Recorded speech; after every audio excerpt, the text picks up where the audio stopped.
Hey guys, happy Monday. Happy Monday fun day.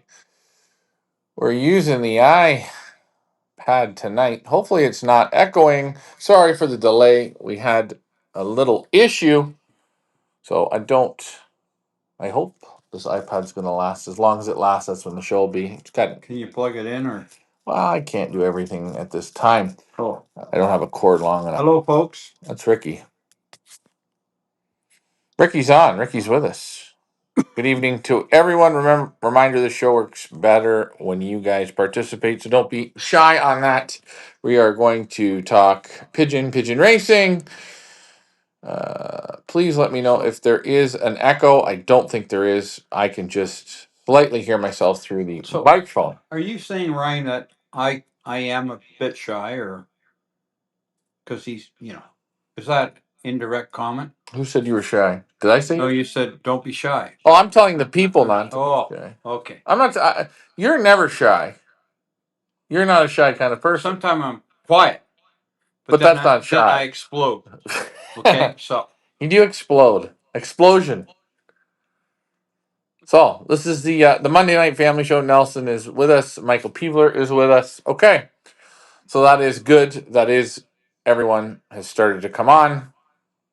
Um, we're now definitely coming to the end here. Well, this will be our last show together before next week. I will be in Belgium. but this time you won't be there. No, you'll be going there. You're going to be going Next week. Next week's family show. You're going to be doing it from here, and I'll be there, and we'll do it together. Yeah, yeah. We're going to move the We're family. going to be leaving for Belgium on Wednesday evening. Mhm. This week, Yeah, 2 days. 2 days from Yeah, now. So the next time we do a family show, you'll be here and I'll be there, and I think we're gonna try and move it up to go back to 8 o'clock, a little bit, half an hour early. if you want to go 6, then you're going to be going 12 o'clock your time, 6 on my time, right? No, when it's 8 o'clock in Canada in Toronto, it's 2 o'clock in the morning in Belgium. Yeah. So why don't we take it back to 6, my time, our time? Mhm. Then it's going to be midnight your time. The problem is you're still finishing up stuff. It's tighter for you. No, you're better off to have some sleep, right? Well, I can do it. I can arrange my. you know what we can do? We can put up a survey and let people think. Should I sleep or should I stay awake? Hell with it. I was there, and God Almighty, I was in bed at 10:30, 11 o'clock. Like in bed at 10:30, 11 o'clock, Mm-hmm. and then, excuse me, I get people calling me. Mm-hmm. Like It happens, eh? I don't know what time it was their time, but holy jumping, it was just like, yeah. The people call, and Yeah. you know it is what it is. Yeah, But the problem, the thing with this show is that we've sort of scheduled people for around 8:30, Yeah, but and I always feel guilty. I don't want to dream you out at 2 o'clock in the morning on a show. Well, You understand what I'm saying? anyways, what do you guys think? Should we move the show to 6 p.m. on Mondays? Should we move it to 7 p.m. on Mondays, or should we move it to 8 p.m.?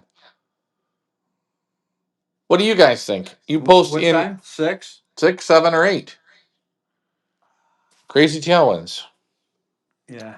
Yeah, there's a lot of tailwinds. Brian Mansker said we had a 400-mile race today for young birds. It was 1,831 yards per minute. Yes, that can happen. Oh, pretty fast. Yeah. Pretty fast, Very fast. pretty easy. Yeah. I wanted to say I'm noticing people. I'd like to see that race, Brian, what he put in the race, what he clocked at the speeds, like in his group. Yeah, how fast they still Yeah, come. like maybe his first bird was 1,800 meters. His next bird was, uh, 16, right? Mm-hmm. Yeah, And yeah. so How well? Yeah, you say to Brian, like say Brian. Let's say your combine had 500 birds in it. How quick?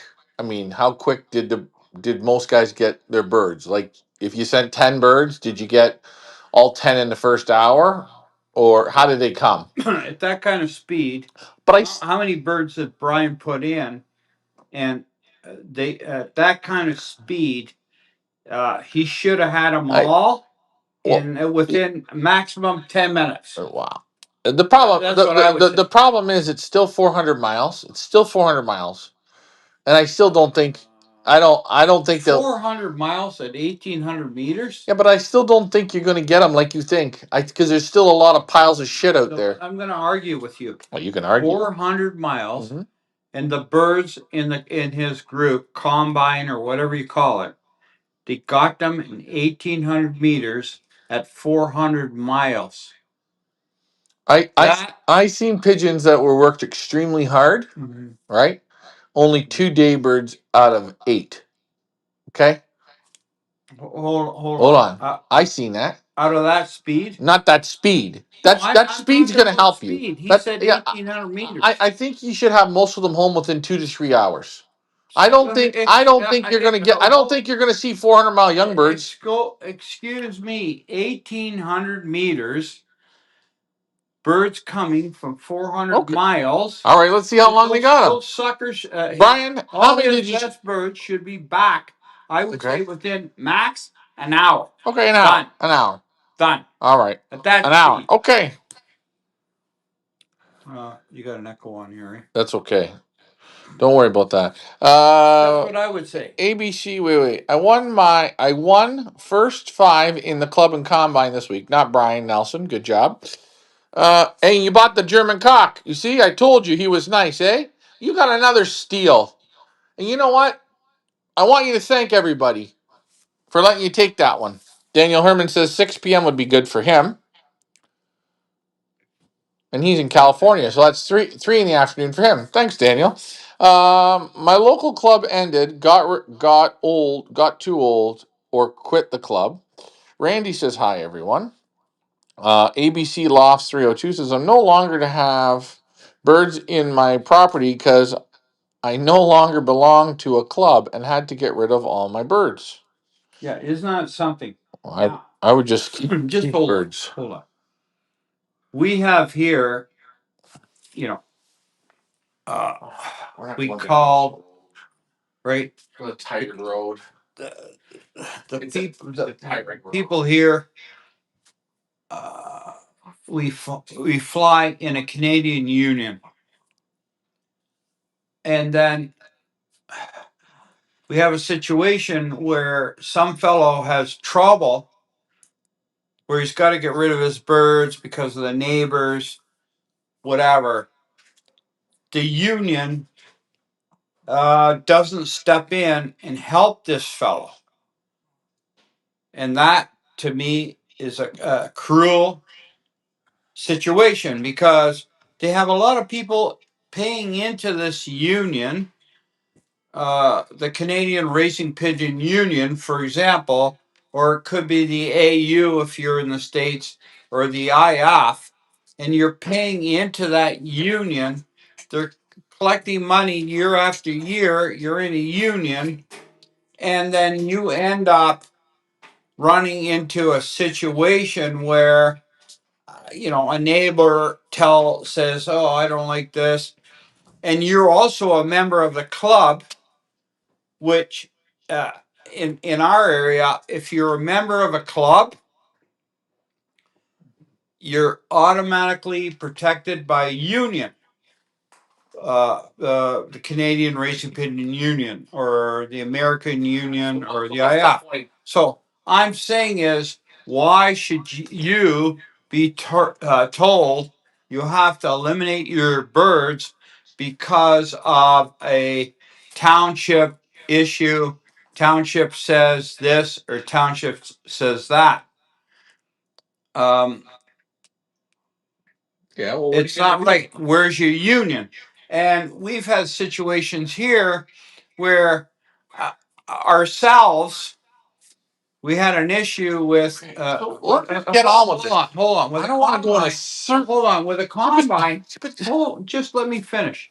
With a combine, and the combine and the union said we have so much money that you can't fight us. And then I know other people here the same thing. The guy owns 2.5 acres. He's in a town that's like you could pee all over the town. He gets soaked, and Again, they didn't even help him. it's the word Canadian Racing Pigeon Union I'm is talking as about I'm this using. fella here. Yeah, Here. same with the American Racing Pigeon Union. The word that they use is wrong. Is the word union? It's not union. No, it's just called a money fucking pit. So we're not going in circles on it. I'm sorry you can't have birds. Cut me off. No, I'm not. ABC Loft 3029 whatever. You know what? I don't know. The unions don't help. They're not called What unions. is Nobody. union? No, I don't know, but I'm not wasting a show on that shit We got tonight. lots of time. No, my but I friend. just don't want to talk about it. No, I can't help I'm people. talking about this fella that got. I get people call me and ask, "Well, can I be a part of your pioneer club so I can keep pigeons in my town?" I got actually. Listen to this one, folks. I don't want to go around and around. I want to talk pigeons, Yeah, not this. I got someone I helped out. It's a local. Like we're in Witcher, Stouffville. Then you got Durham. You got whatever King Township. Okay. And they said, oh, the King Township came over and said they had chickens on 100-acre farm. They said, oh, if you can't get a license, you can't keep the chickens now, got to get them out. The only way they could keep them is if they're a member of a union, a pigeon union. I said, hey, use my name, boom, no problem. Like that's how bullshit this is. Hey, new neighbors complained. Okay, so this guy, new neighbors complained. Well, you know what, too, though? Sometimes you have to fight yourself back. You have to. I would. I wouldn't be taking no shit from no neighbors. I go over to the neighbors and nicely say, "We're going to listen to rap music from 7 in the morning till 10:30 at night. We will be listening to this, and the pigeons, they're going to be here." Or what I'm going to do is I'm going to get wild pigeons here. I'm going to get so many wild pigeons here. I'm saying, I know. this is what this fellow's going through. Well, there's nothing we can do for that. Well, we're going to try and help them. No, you can't. Say, There's no help. go to your union, There's no help. your AU. Don't waste your time. IF. Don't waste your time. Don't waste your time. Don't waste your time. So you're wasting your money. Well, sure, but all the dumb sheep that pay for the union, all of us I'm dumb just sheep, saying- all of us dumb sheep, we allow. Ask the union, Okay. what am I paying for? They'll tell you they don't know because it's all run I like want a to know. Mickey What am I Mouse. paying? It's all Mickey Mouse. Okay, let's move on.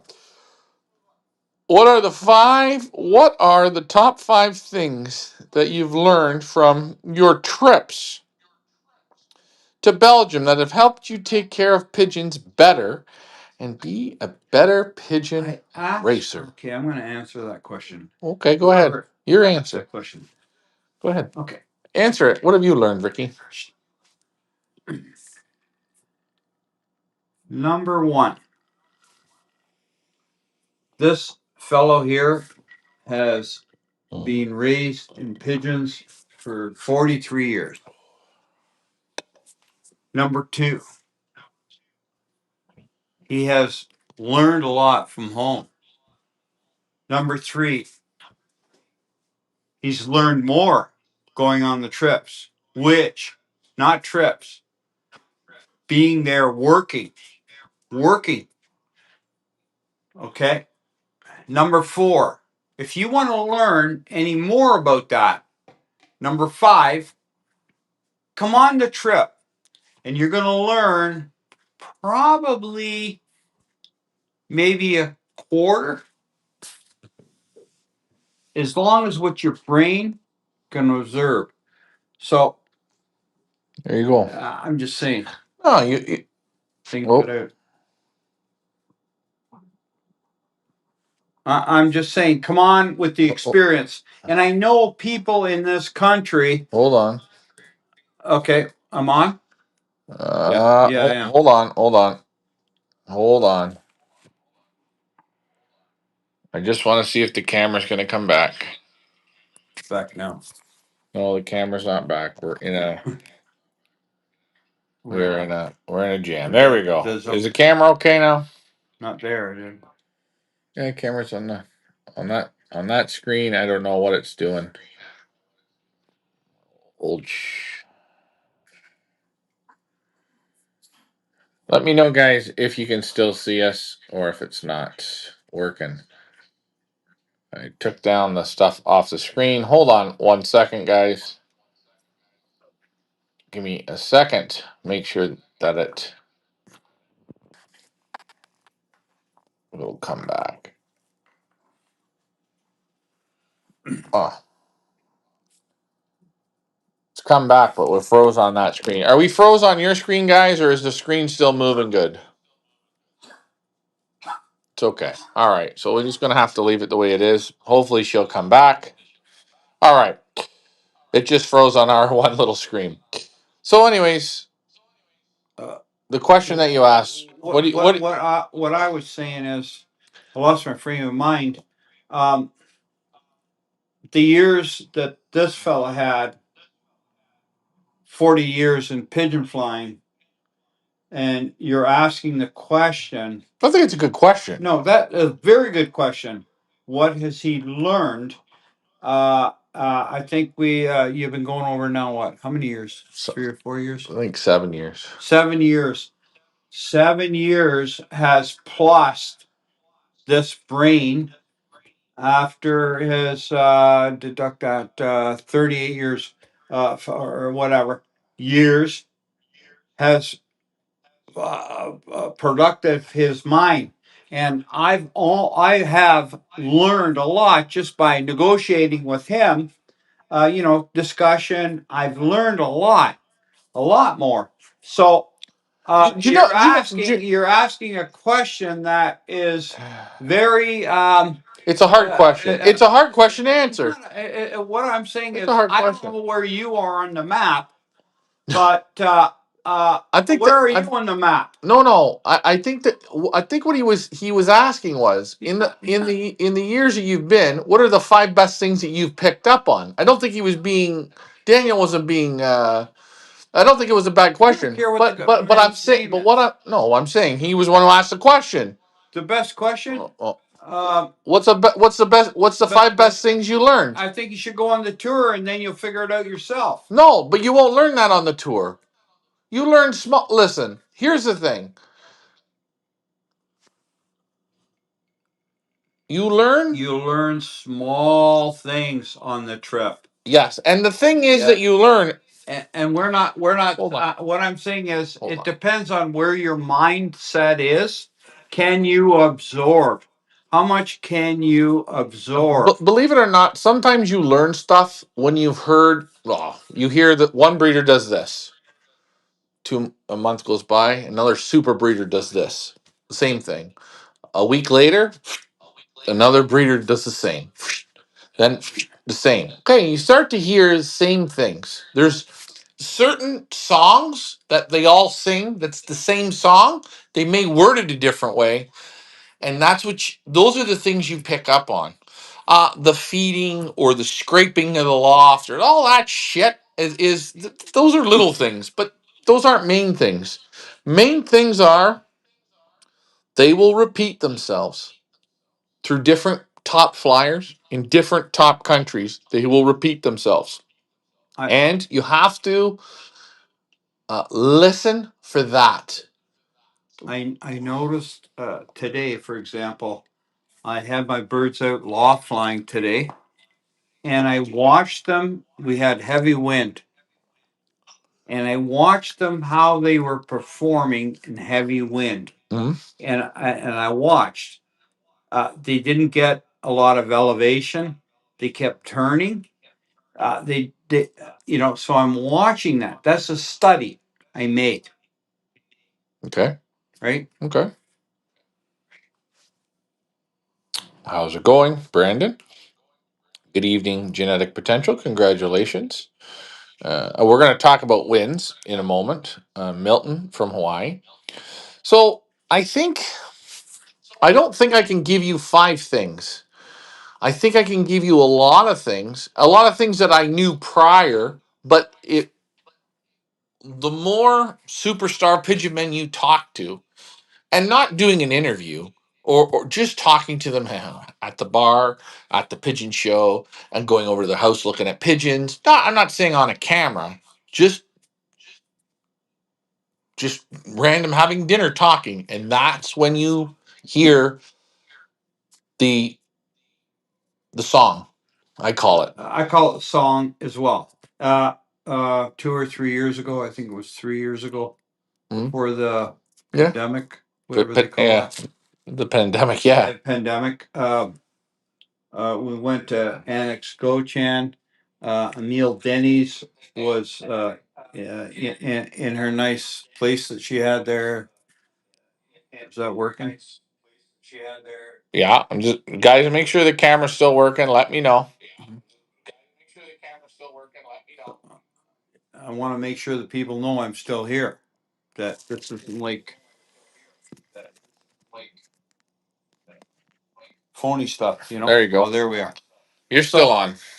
So, anyways, Ryan was out with Annex Gochan looking at birds, and Neil Denny's and I were she's got a very nice enclosure. Like if it's raining, you could watch for birds.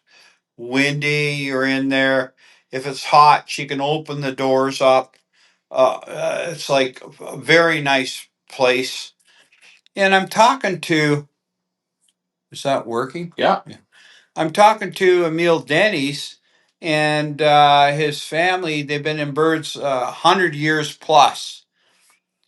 Emil Denny's was raised into a loft as a young baby.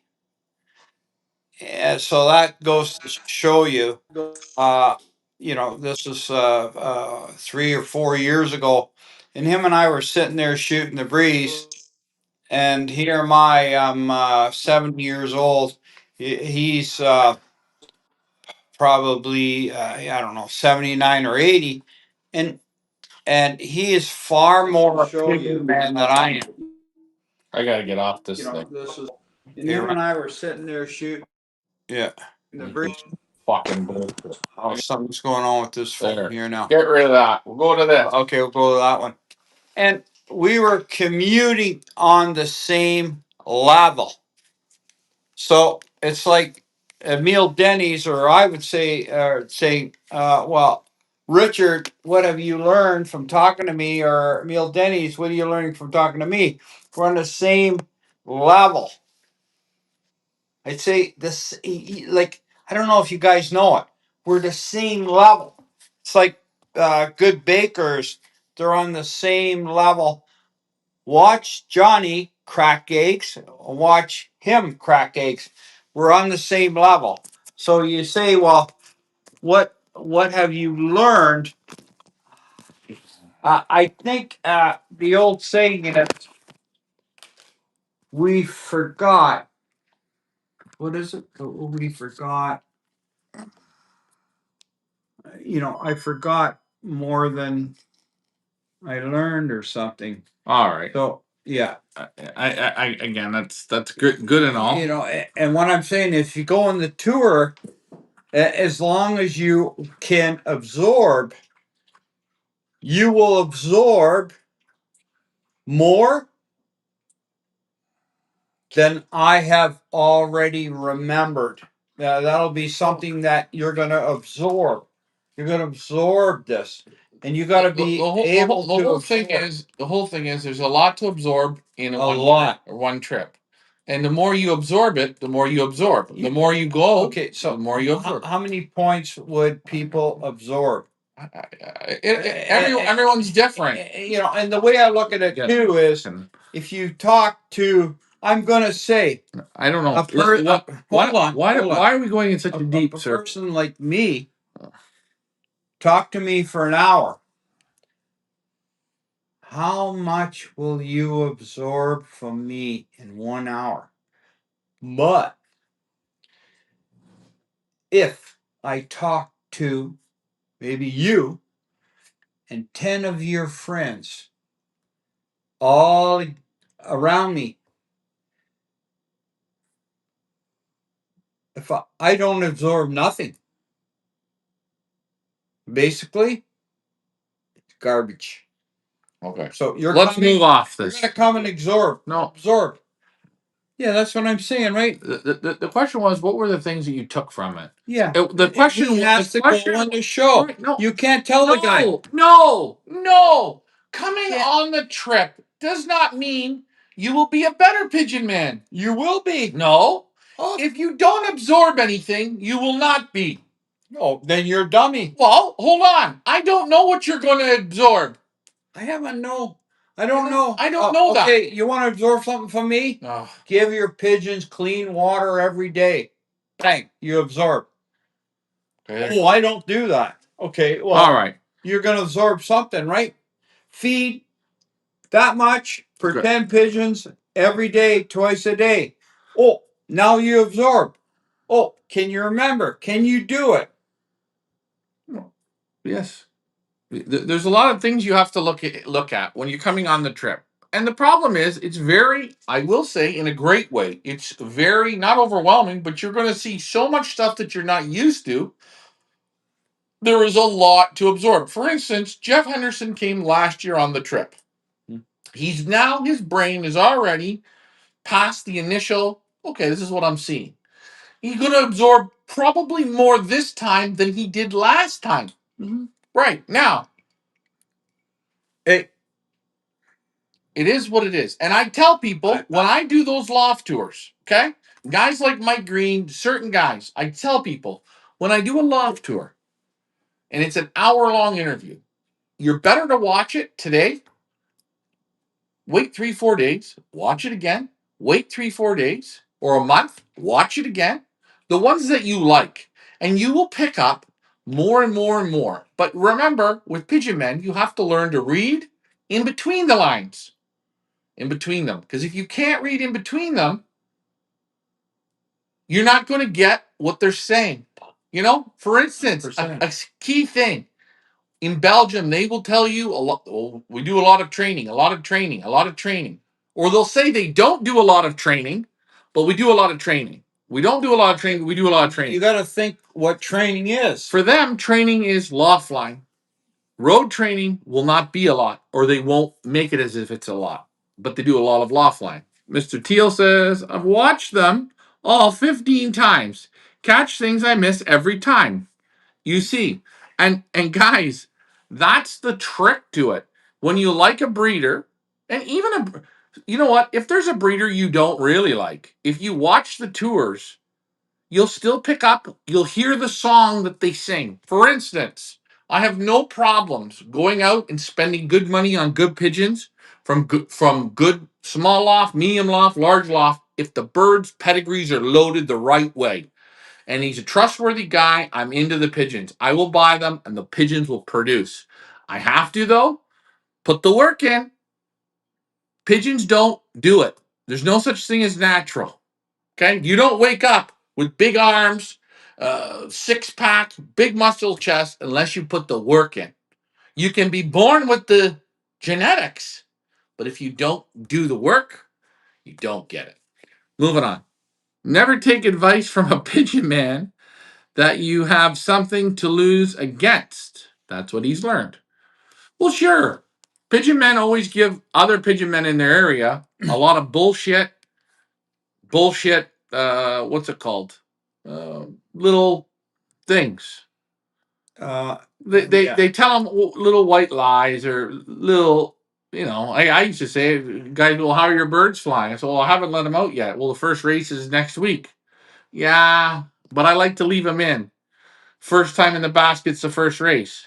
And they look at you like, are you serious? And you play it off like you're real serious. Yeah. And they're looking at you like, what? And then you whip them and they're going, but at my stage of the game, that's not going to work for you. No, because if I go and I talk to some guy and he tells me some shit line, I just look at it and go, I think, oh yeah. Well, but what I'm saying is, on that note, that's the bullshit pigeon guys say to each other. I always said 99% is truth, 1% is a lie. If you pick up, yeah. But you know what? Go on the tour, pick up some. Yeah, I think your tour you could pick up probably what? Hey, 10 picks? I wanted to talk about, yeah. You're gonna pick up on the tour. You're gonna pick up more on the tour. You'll pick it up from the breeders. You will. But you'll pick it up the most when you're in the kitchen, sitting there with me. We're talking pigeons. You'll pick it up more because the story, I'll sing their songs of the story and you'll be able to pick it up. And you can ask me a question. You can ask, well, what did that mean? I know a lot of times we were driving, we were talking in the car about what we experienced at the breeders. Even we do it. We go visit a breeder and we talk about what we learned. And that's when you start to pick it up, is by actually sitting there talking to Jeff Henderson. And Jeff's talking to Richard, and you're all in the car talking, oh, did you hear what he said that way, that way? And then I say, oh, yeah, that's, he does it, he does it, he does it. That's what they do. What did Josh say? Misinformation is the word. Yes, misinformation, Josh. They give you the wrong information. I did want to say we are coming up. People, you like prizes, okay? People who've bought in pigeons from us at Feathers Elite over the last 7 years, you don't have to be embarrassed or shy. It's a good thing. I had a great call from Jason Mihalik on the weekend. He finally got his first 2 Verstrata pigeons. But he said to me, Ryan, your pigeons from Frank Elkman from Germany bred me winners. Your pigeons from Emil Denny's bred me winners. He said, and he was nice enough, and he said, the only pigeon I ever got from you that didn't breed me a winner was the Reds from Herman Bonnie's. I said, hey, that's great. That happens. He gave me another couple winning birds that he purchased from us. And he was so happy. And I want to tell you people, what birds to bring back. You tell me what birds to bring back. But this is how I want you to do it. I would say the Herman's birds.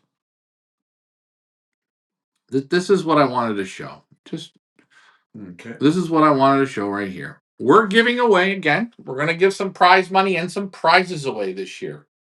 Go on our website to the Pigeon Boss Awards. You click on it. You can enter in right there. Enter your results of birds that you've gotten from us. If it's bred you a first prize winner, a top prize winning pigeon, super consistent, right at the top pigeons, put them in. You can enter if you have 10 or 15 results, enter them all, enter them in, put them in, follow it along. It's all going on a magic wheel. We're going to spin on a show and we're going to find out who's going to win some prize money, who's going to win some prizes. We're going to do it again around Christmas time. So now is the time. If you have young bird results, if you have old bird results, if you have one-off results, please submit them in. Let's see how many people we can get this year. Last year we had a handful. It doesn't matter if someone buys more birds than you, put in your results. We're not picking what's the best result. It's all going in on a computerized draw. We're going to do a show on it, and you're going to see who's going to win. Results are great. Okay? If you can do that, that would really help me out. And, it doesn't matter if your club has 5 members and you win your club and it's a Feathers Elite pigeon, or the first 4 birds are birds that you bought from Feathers Elite. Put them in. You can put in all your results and you get a chance to win some prize money. Last year, I believe the top prize was won by Mike Green. He won $1,500. Let me ask you, what auction site gives you money for just entering in your results? I don't know. We're doing it. And we're going to give some prizes away, Pigeon Boss hoodies. Maybe we're going to give a trip away. I don't know. The more participation that we get, the prizes will go up. How long is that going to run? It's going to run from now until I think we did it last year in January. I think everything is on the site there, so just take a look. But put your results in. Uh, you have Dave Blum says you have to use the word Spinsy to describe a bird. Spin Snipey. Snipey.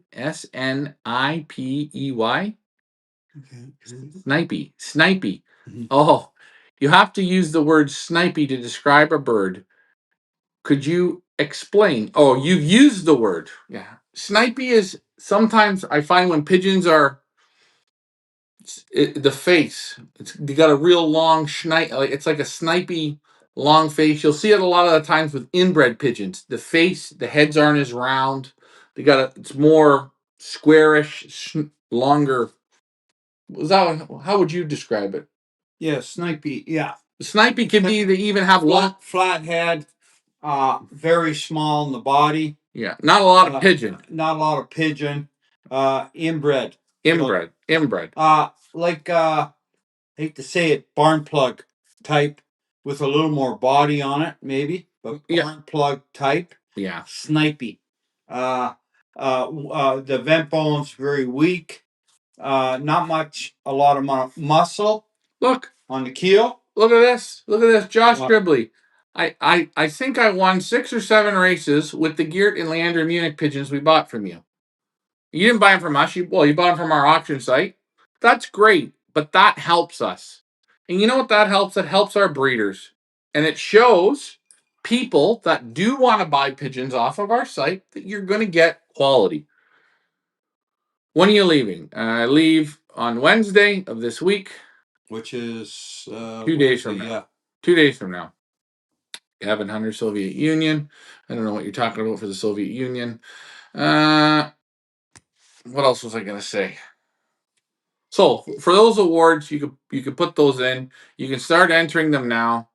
Put them in. You're gonna get a chance. And every week we're gonna talk about how many people have entered in. So let's see who this week. Let's see how many good top prizes we can get this week in 1 week. Let's say for next week's Monday night show.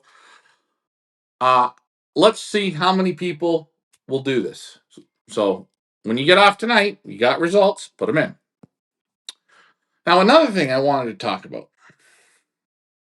I watch a lot of people, especially in North America, talk about winners. Winners. Can you guys tell me what a winner is? What's a winner? Is a winner 82nd place winning $500? Is that a winner?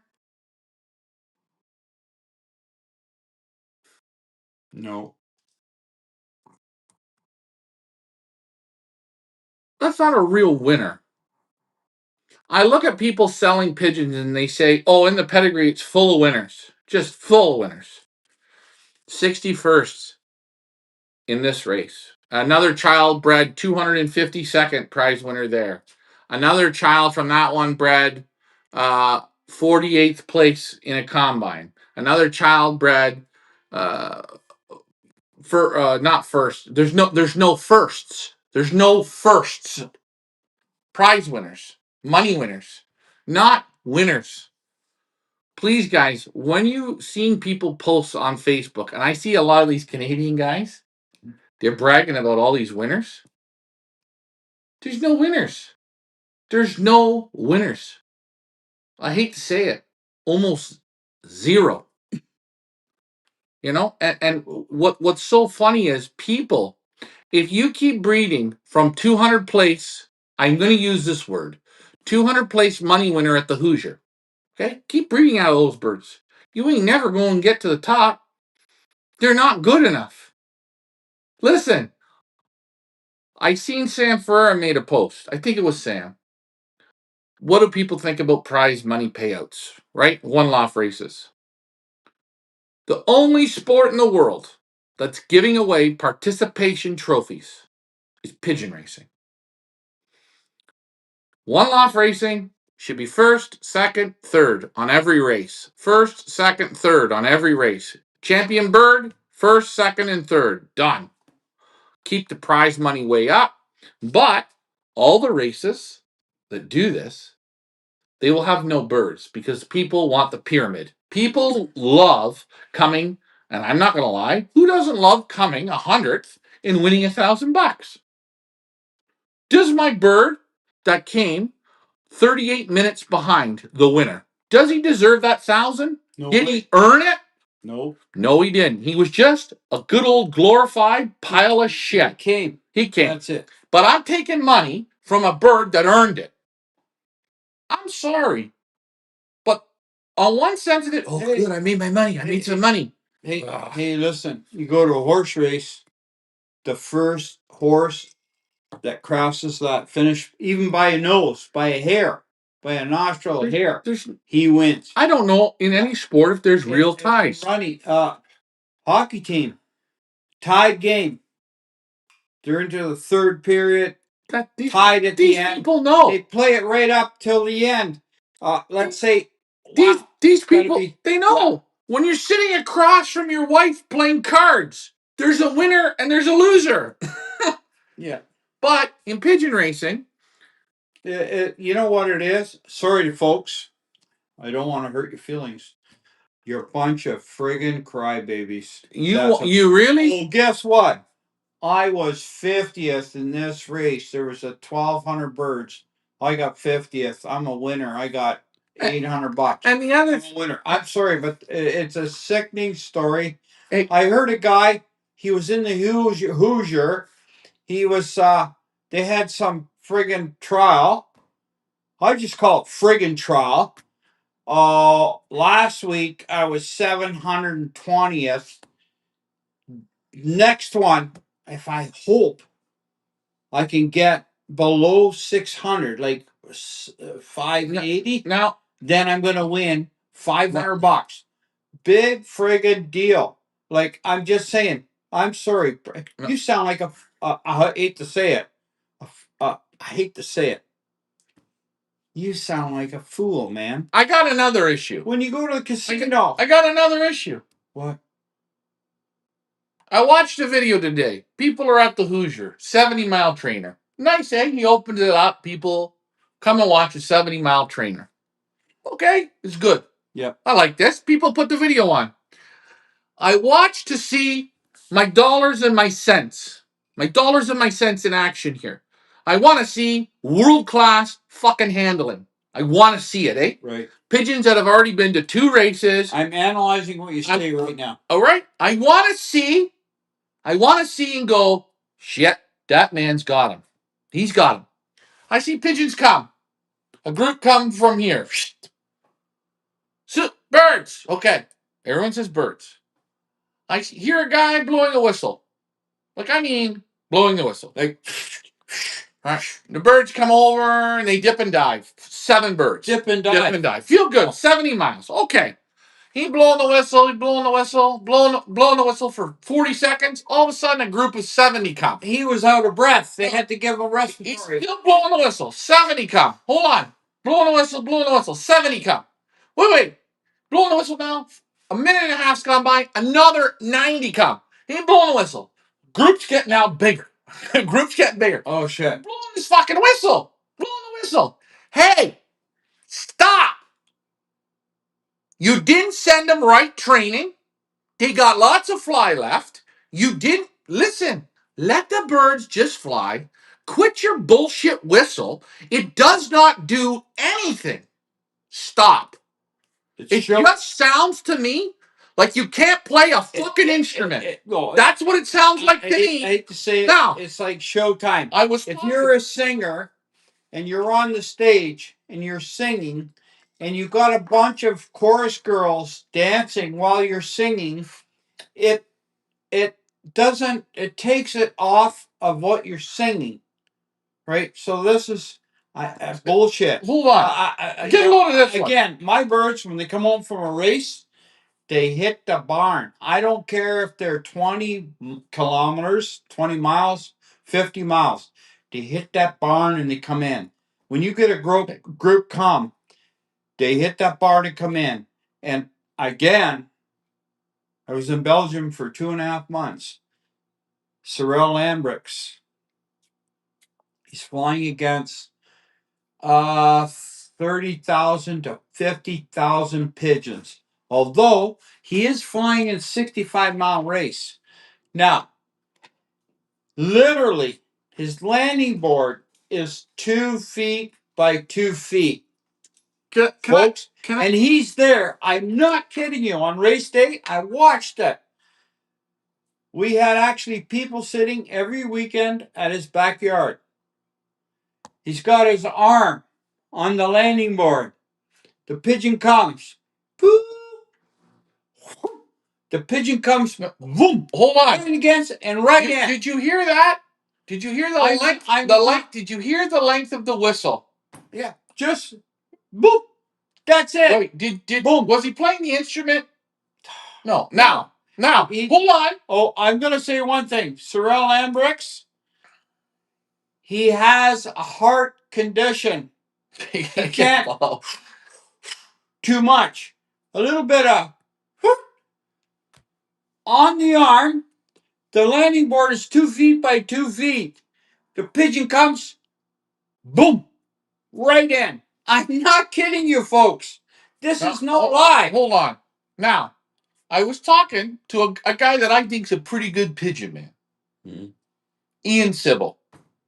I believe he is. Yeah. He got very good results, right? And he's got some good results from pigeons he's got from us. I'm going to give myself a plug on this. Good. And he said to me, we were talking about One Loft Racing again. We were talking about it. And he said to me, well, did you hear about the Upper Canada One Loft race? Your friend there.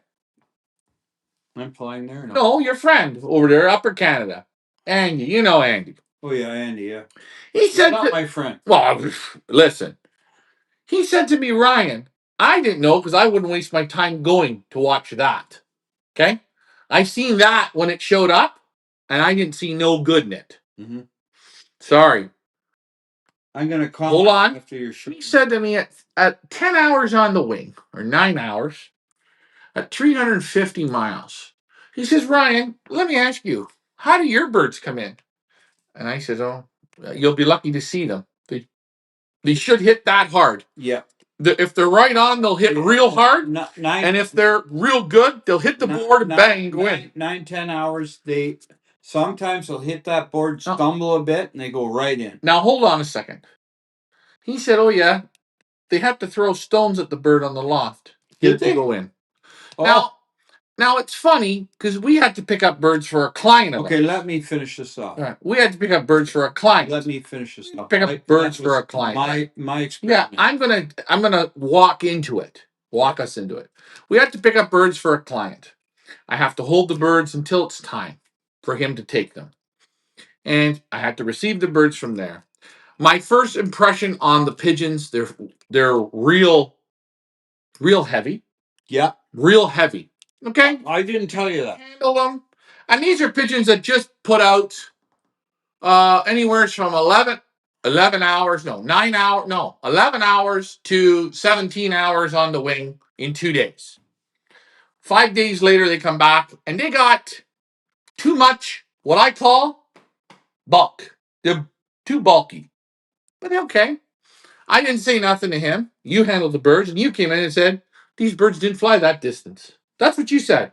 These birds are too heavy. I made the conclusion in the end. Okay. And that was fine. We had the birds in the basket. The birds came to us on Saturday. Birds sat in the basket Saturday, Sunday, and today. Mm-hmm. You took the birds to the loft. Mm-hmm. in the basket.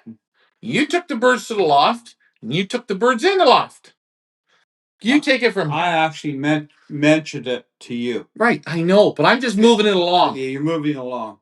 So these birds came from this race. Ryan. So you took them into the loft. Yeah, then what happened? Yes. I had them in there. We had them in the basket. Okay. I had them in the basket for for a little bit of time. We had them Saturday, Sunday, Monday. Yeah. No food, no water. No food, no water. And I took them into the loft, the section where they're going to saddle, out of a training basket. And I opened the basket, the flap, for them to go into that section. No food, no water. Wanted to get out. This is a little strategy I had, and those friggin' pigeons didn't know how to come out of the basket. They were like, there's 10 pigeons in a basket, and I had to put my fingers on top. One came out, two came out, the rest came out, had two baskets. And I said to Ryan, when I seen that, I'm talking about pigeons had no food, no water for 2 days. They're in that basket. They were transported here, transported from there to here, transported to our facilities. When I opened that basket, those things should have been like firecrackers to go out. And I mentioned to Ryan, there's something odd I seen here. They look like they never came out of a basket. I'll tell you something. My gut says if I take those pigeons, Oh yeah, if I take those pigeons right now, Yeah, and if yeah. you guys you want to pay, each person pay me $100. I'll take the pigeons to 200 miles. At this point, they sat a bit. Yeah, they're well rested. They can do this no problem. And I will guarantee you on my life, They'll never go back. they're not coming back. Rick Fife did it. That son of a bitch in Crook. He flew his whole fucking one-off race. We picked up birds from his place. We did it on purpose. They were doing an encore where they were going to put birds on the Englehart trailer. We brought our birds back 70 miles to our place, the same line that the birds were flying. We let the birds out. As soon as we got back, they never went back to Rick Fife's. And these were birds that he took to 300 per 10 miles. And I've got a feeling these birds will be the same. I got a feeling. They're too pretty. They're too big. Yeah. And you know what? When you open up a basket where he trained pigeons as hard as he said he trained, when you drop a flap down, do you know what they do? Boom, boom, hold on. Teach a pigeon a bad habit. You know the top of your basket? Teach them to jump up through the top.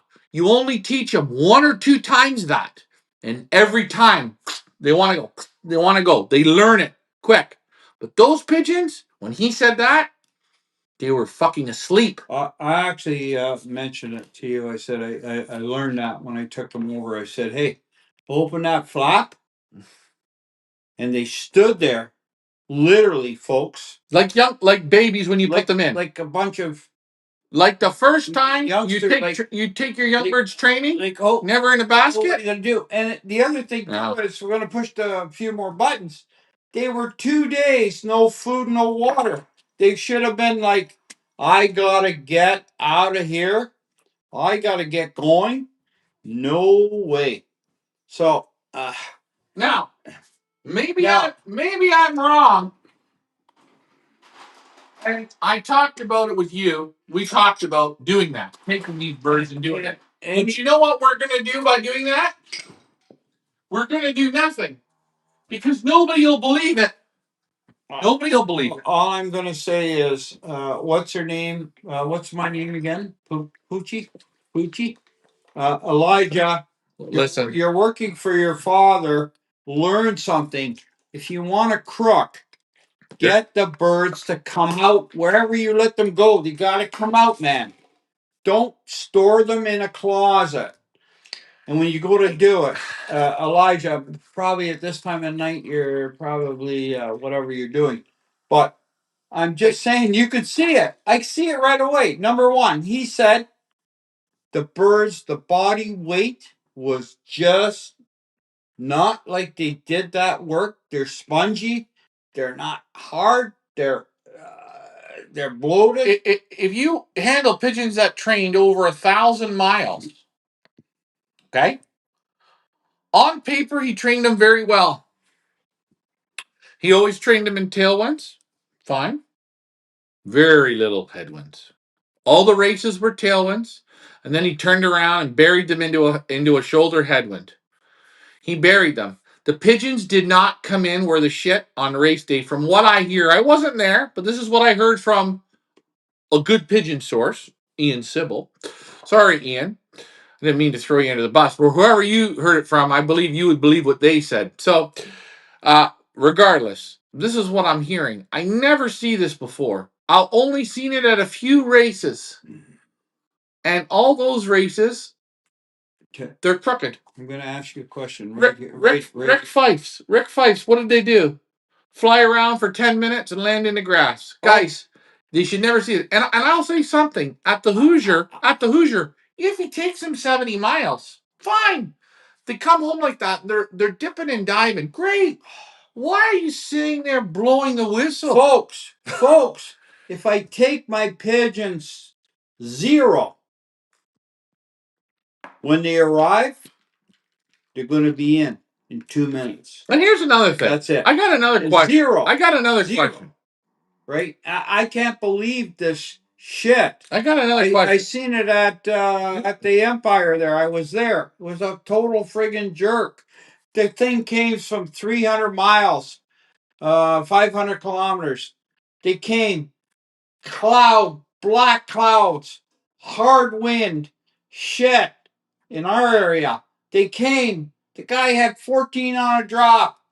They were on the barn. They were on this. The guy had a smock on. He was up on the roof throwing friggin' sticks at them, trying to get them in. Are you for real? I can let my pigeons out, honestly. I let them out for a loft fly. Soon they hit that loft, just around here. Just a little loft fly. But soon they hit the loft. When I'm in the focus, boom, they're in. Boom, they're in. I go out.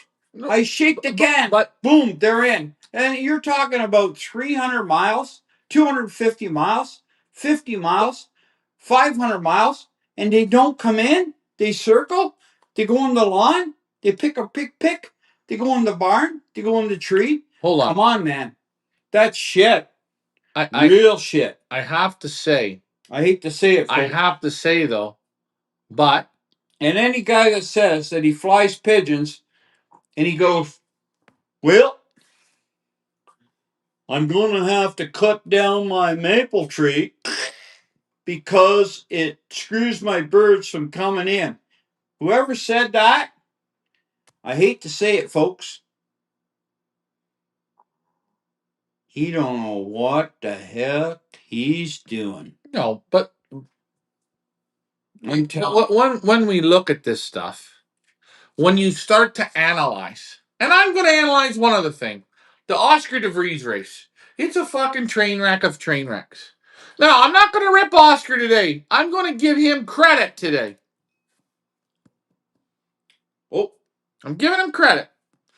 He took 750 birds in. He's up to the race number 2 now with 160 birds. Fucking wheels on the bus are barely rolling. It's bad. The Titanic is sinking. Here's the best part.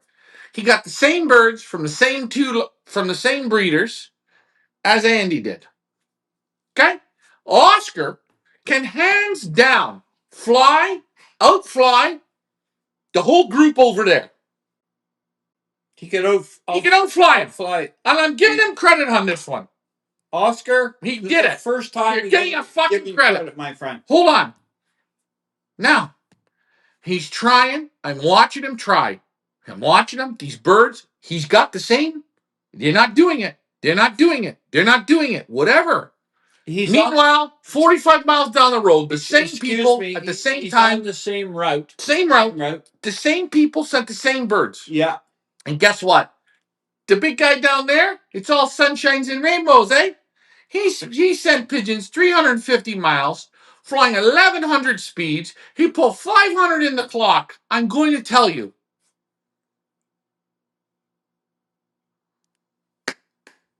Grandma, She was in the house that day. I actually, So, and here's another thing I want to say. The same thing. I got one of my clients complained to me. I'm not going in the Cotton Classic. Every year in the Cotton Classic, every year the guy takes 1,700 birds. He loses them down to 200 birds by the final race. The guy's paying out almost $500,000 in prize money. Why do I want to fly against 1,500 birds? 1,500 birds in the finals. I'd rather fly against 100 birds in the finals for more money. Okay. The money's all guaranteed. Ask yourself the question. Are we on, guys? Can you hear us, or are we just talking to ourselves? Everybody's quiet tonight, and I really get sick when they're quiet. Well, they probably don't want to hear the truth. But I'll tell you right now. What's the truth? Think about it, Ryan. If you raise yourself 40 youngsters, let's say, I'm going to say 60 youngsters from the time you put them on the board, and you time your loft flying. You loft flying. Before you start training, out of 60 youngsters, you might lose 10. A hawk, crow. The number's 3. Right. 3. That's the number. Okay. So when you reach the very end of the racing, if you put them to every your training, every single race, you don't say, "Oh, well, that little mealy, I have to hold that back, and the red one, I got to hold this back, and the blue bar, I don't like that one. I like one, hold it back, and the checker." You fly them every single friggin' race in this country, which is bullshit system. Hard, 110 miles. Right? Yeah. 160 miles, 210 miles, 220 miles. We just keep going, just fucking push them. Sorry, my language. What are you going to, if you do that right from start to finish, how many are you going to have left out of 50 youngsters? If you're real honest. And with your training, you're going to have less than half, more than likely. More. Yeah. You're going to have maybe 50. And you're only going to have 2 or 3 worth looking at. Yeah. Anyways, we got a comment. Mr. Teal says, these one lofts keep them full of feed every shipping day. They don't treat them the way a race team should be. That's part of the problem. No. I am paying to be in a pigeon race. That's what I'm paying for, JD. I'm paying for that. So why would we ship a pigeon to a race the wrong way? Is that a loft that I want to put my birds into? That has no confidence on what he's doing, has no clue on what he's doing, and still, I hate to tell you this, I can send my pigeons to 360 miles or 50 miles or 300 miles full of food. Full. When they're on the wing, 10 fucking hours. Okay? 10 hours. 10! I hate to say it. The fucker will come in. Pretty damn quick. No matter what. Pretty damn quick. Now, hold on. No matter what. He might not come in so good flying 2,100 yards per minute. Maybe not then. But I guarantee you, at 10 hours, 9, 10, 8, 9, 10 hours, he's going to come in. He's not going to be throwing sticks. Oh, and by the way,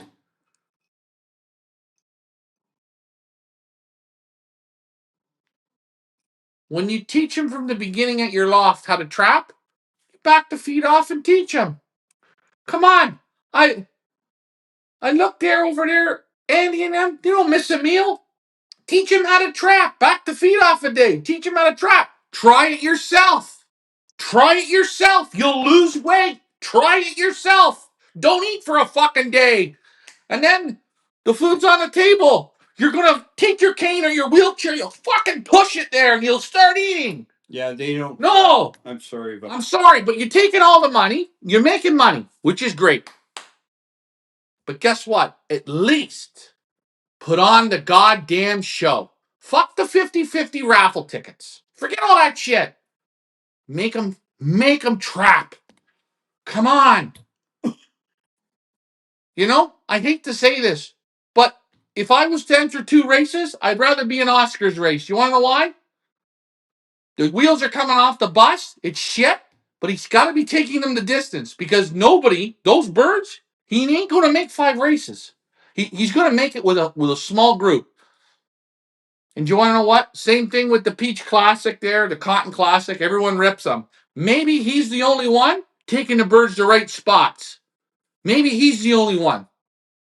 Because there's something going on. I can't see how that guy over there constantly wiping out. Maybe I'm wrong. Boycott all one-offs. Well, the reason why, and this is another thing. Yeah, I think this person's right. I won't go But into another one.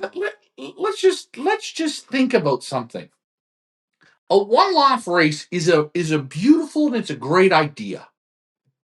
It helps people that can't raise pigeons. Okay. Make it true though. But make it true. But there's a problem. When you do it true and you're honest and you say, fuck it, I'm here to fly them into the ground. I will fly them into the ground. Exactly what I. You want to know what? All the people that entered your race, if they don't have a bird to make it, guess what they say about you? Think about it. I told you, if you raise 50 youngsters, put them on the board, and you fly them, train them, fly them to the end, you're lucky if you have 15 left. So what's the percentage of that? But they don't look at it that way. I told you, I can ask on this show, they all want it hard. They all want it hard. You want to know what? We give it to you hard. We give it to you every show. Our one-off race couldn't get not one fucking bird this year. Do you know why? Because we race pigeons. Next year, I guarantee $1 million.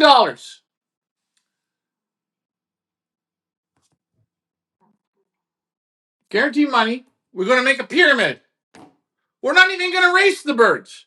What we're going to do is we're going to get the local preschool to come over. Okay? $1 million. Each preschool kid is going to pick out a pigeon that they like. They're going to let it go from the basket to the board. First drop, split $250,000. Okay? Another school's going to come over, one kid at a time, one pigeon at a time, one pigeon at a time, one pigeon at a time until the prize money's gone. The kids can pick them. That's all it is.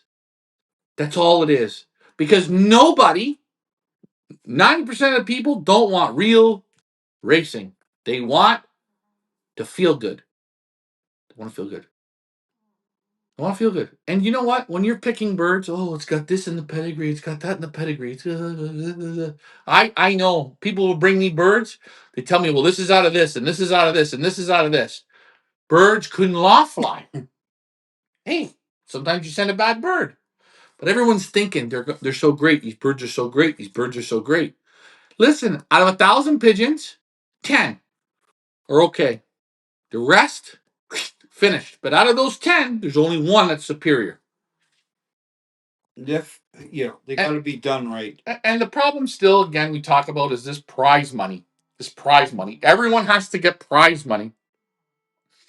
Because if the races don't pay out the prize money, there's no more big one-off racing. Can you imagine the Hoosier? I'm going to use the Hoosier again. Or we use Fatty's over there. Andy, sorry, call him Fatty. He calls himself Big Andy, so he's Big Andy. He wants to be known as a big man. Big man. Andy, yeah. Right, Big Andy, Fatty. He's in a wheelchair, in a gurney, whatever he's in. Paying out all this prize money. Well, why does a bird that's an hour late deserve any prize money? Like if we got all such big balls and we're all big braggers, let's pay in each race the top 3 pigeons. That's it.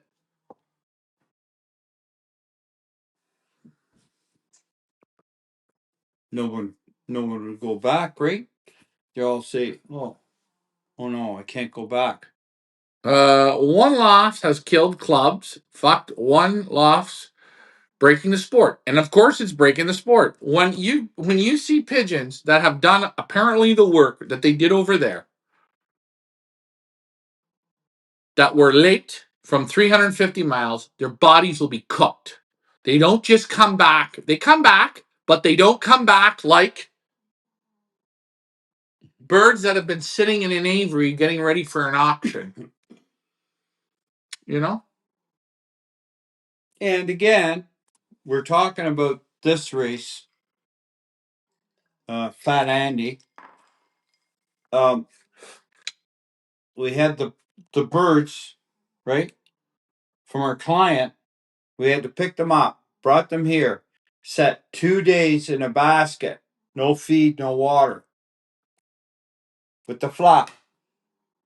I open them up, experiment, folks, into a section, and they stand there literally like this. Yeah. And I had to move my fingers, get them to move. That shows me there's something wrong. As Randy 12 says, smoke and mirrors. Ryan, you are right. What are you saying, Ryan, about one lot? You are right what you're saying in one lot races. And I'm gonna say, if you guys look at that Cotton Classic race, it used to be the Peach Classic. It's a train wreck every year.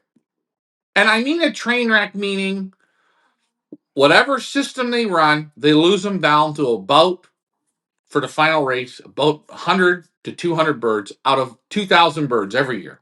Okay? And I know my client that flew in the Big Andy race, my client said to me, I'm not going in that race. That race is shit. I'm not going in there. I sent 48 pigeons. I got 2 going to the finals. But you're only flying against 100 birds, and first prize is $100,000. Who gives a shit? Who gives a shit? That's what we want. No competition. Take the money. Take the money. You want to fly against 1,500 birds? Take a look down there. You flew against 700 birds at the Big Andy race. They're throwing stones at the birds to get them in. Your birds didn't even fucking go anywhere. Nowhere. This one here, it's a train wreck the other way. Why is there no birds left? Do you think that guy wants no birds left? No, that guy wants to have a big dick to go to the Hoosier and say, I started with 2,100 and I went to the final race with 1,200 birds. And on the final race, I clocked 800 birds. Oh, my dick's big. That's what he wants to do. He don't want to go there. He don't even want to see people. His head's down. He feels like, deep down, I know exactly how he feels. What? You know what he's saying? Do you know what he's saying? Yeah. You know what he's saying to his wife? You know what he's saying? I don't understand how these guys are doing it. I think. I don't understand how they're doing it. I think what you're talking about, this guy, this what's his name, Oscar guy? No, Cotton Classic or Oscar, yeah. Or Oscar. Jimmy Peters. Jimmy Peters. Yeah, wait. I think he's trying to be a pigeon flyer, give the people the honest work. Yes. And then exactly what I said. Every person raises 50 birds, honest work, training, and that's, wait a minute. That's, if you have 50 birds in your own loft and you're doing your own stuff, that's a big difference than putting your birds into 2,000 pigeons. Big difference. So, but he's still trying to do what you do with 50 birds, like we do, and work them and work them and work them. You know how much shit flies off? Well, Garbage. I'm going to give you an honest to God. No, I'm going to give you an honest answer. I'm going to say something. Honest to God. History repeats itself. 2 guys especially. Empire Loft, Jim McGinnis, sent me 40 pigeons in 3 years. I couldn't get one of those damn pigeons to make it to 200 miles. I can't do it. I can't do it with those birds. He did good. He did good in California in the Triple Crown, which some say was a rigged race. I don't know. We had some short races. Well, he did great in the short races. Yeah. I'm saying I couldn't get him past 200 miles. 200 miles, okay. He was Ace Lofty or Big Andy's. Okay, that's good. Okay, maybe new birds. I don't know. Hold on. But there's a guy, one guy in particular, Kid Bird Loft from Windsor, Robbie Taylor. Mm-hmm. He sent me birds 3, 4, 5 years. Same thing. Couldn't get the birds to do anything. I couldn't get them. I look at other races. I say, he's sending the same shit, the same chocolate shit. He sent to me, he sent it there. He getting these birds 42nd, 83rd, 64th. I say to myself, I don't know. I can't do it now. Ian Sybil. I took Ian Sybil's birds, 3 years of racing, bang, 3 years. The best. Okay, good. He sent birds to Nick Fan. Nick Fan flew 1 year. He had a train wreck season. He pushed the birds. Nick Fan did. Didn't know what he was doing. He did it. Who was the winner? Ian Sybil. Yeah. Hold on. Oscar De Vries. So far, 2 races. Who's got the best bird? Ian Sybil. Hold on. Birds are pushed. Wait, but how does Ian Sybil fly in his combine? Bang! Right there. Yeah. Good pigeons. Hold on. All you got to do is look. The fucking writing's on the wall. What do I know? The guys that win, some of these guys, they're big time on Facebook promoting these winners. And I think this one loft race, as one guy said here, the one loft racing is killing the sport, and it's because of the money. You know, it's because there's so much money involved. And I know, hey, you guys want to try something for fun? Run a one loft race and tell everybody you're only going to take in 300 pigeons. You're going to make no money. And the people that enter are going to eat your ass out. And in the end, you know what you're going to say? Oh, yeah. In the end, you know what you're going to say? I need to get 2,000 pigeons. And you know what I'm going to do? I'm going to fuck the system. I already told you, JD, don't run a one loft race. No. Because you're a pigeon man, JD. And a pigeon man is not what they want. What they want is a bullshit system. I told that to JD. I know he likes to race pigeons, but if you race them, you will fail. You're pretty much going to fail. Because the quality of the pigeons that you get from most people, again, and here's the other thing. I will say something. You can go and get the pigeons from Jan Hoymans. He breeds 3,000 a year. Okay. He's going to win a national this year. He's going to win a national next year. You're going to win 2 or 3 nationals next year. You're going to do it. You can select 5 pigeons from his loft and put them in a one loft. Doesn't mean nothing. Because you're only picking 5 pigeons. But when Jan Hoymans puts 280 birds on his race team, he has his army. He has the army. People picking small numbers. And he gets 1 or 2 or 3. Yeah. People picking. What's happened to the other 280? Yeah. They don't remember those, eh? Yeah.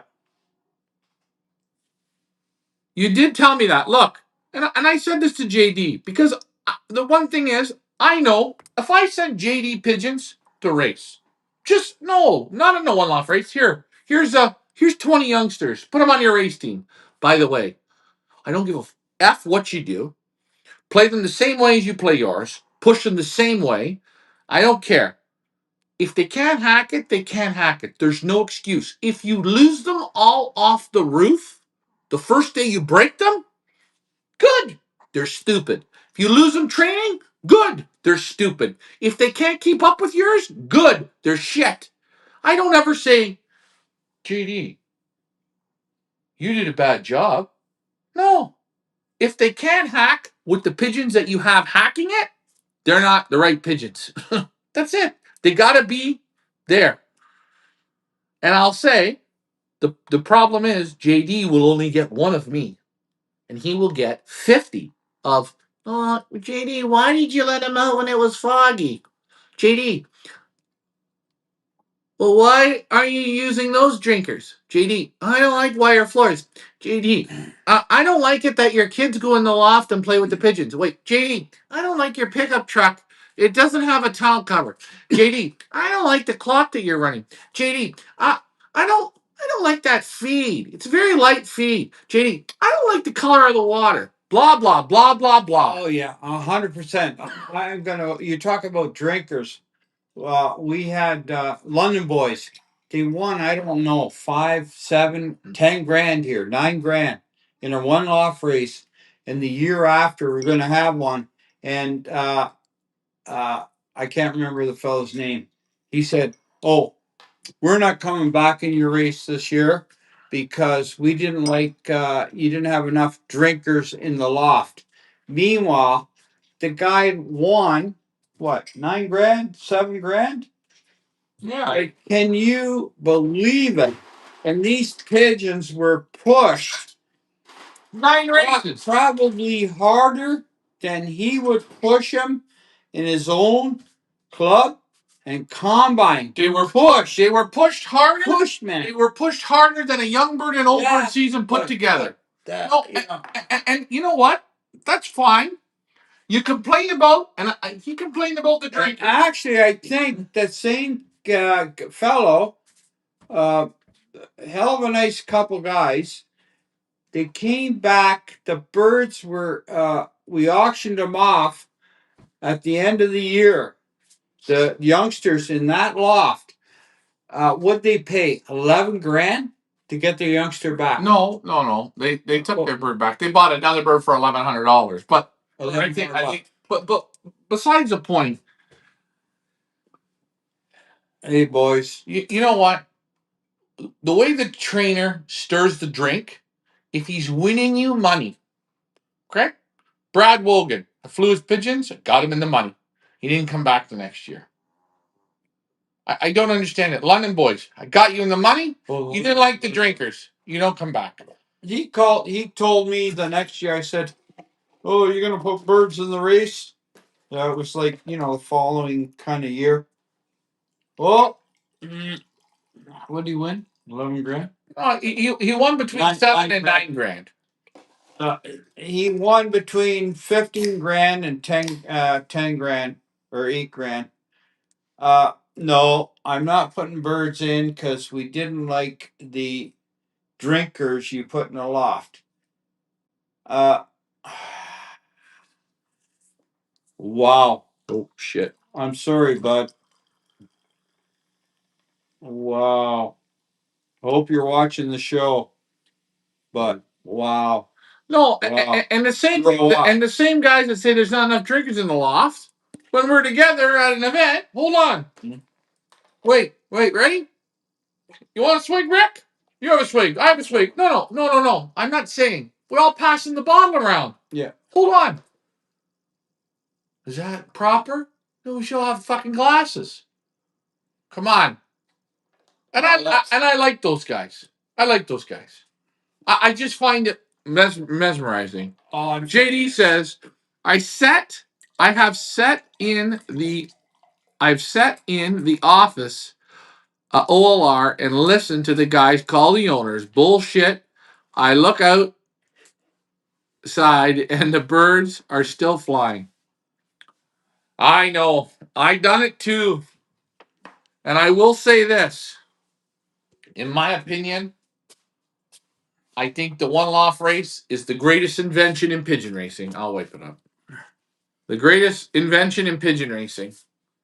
Unfortunately, It's an invention. it's not real. I think, personally, when they invented it, now they should start to tweak it, make it better. Greetings from Wisconsin. Yes, greetings. And you know, I don't think one loft races need to be as big as everyone wants. I know everyone likes numbers, but I say it time and time again. And I say it to you guys in your own lofts. If you want to be better pigeon men, honestly, handle no more than 40 young birds. Handle them down to a size that you can actually know each pigeon. And I mean, look at it and go, that's 1624. That's that. That's that. You can play with them. You can do this. You can do that. You can basket them in less than 7 minutes. No more than 2 baskets. They can fit in your car. You can single toss them if you want. You can group toss them. You can do this. You can do that. You can clean them in 5 minutes if you want to clean them. And you can put more time in. And then what I say, while you're flying, this thing is juiced a bit. while you're flying, once you put them into that flying team, don't look at the numbers. Who's coming? Who's coming? Don't look at the numbers. Don't look at the colors. Look at the end, the very end. Don't say, "Oh, that's out of this bird. That's oh God, I gotta save. Oh wow. Wait till the very end, That's right. and then when the end comes, then you say, "Oh, those numbers are out of that. That number out of that." I got two. I got two or three young ones. I raised two rounds of youngsters out of that pair, and I got three left. I raised two youngsters, two pairs out of that pair. I have nothing left. Oh, those numbers are going to tell you. And you know, Be strict. and you know what? You either do a switch of the pairs, and if the next season it doesn't work, they got to go. If you don't, all you're doing is time wasting. Okay? And especially if all the pigeons are on the same system. And time is wasting, folks. We only go around the earth once. You may only have 60 years left to do it. You know, the beautiful part about this is I'm not here to rip on one off racing as it's bad. It's beautiful and it's great. Look at it. But what we're doing is, and what I'm trying to do with you people, if I could do one thing, is open your eyes and say, when you go to a one-off race, think about what we've talked about. 300 miles sitting on a roof. Something's wrong. When it arrives home. Something's wrong. Now, I'm not saying if when it's landing, a hawk hits it and screws it up, that's one thing.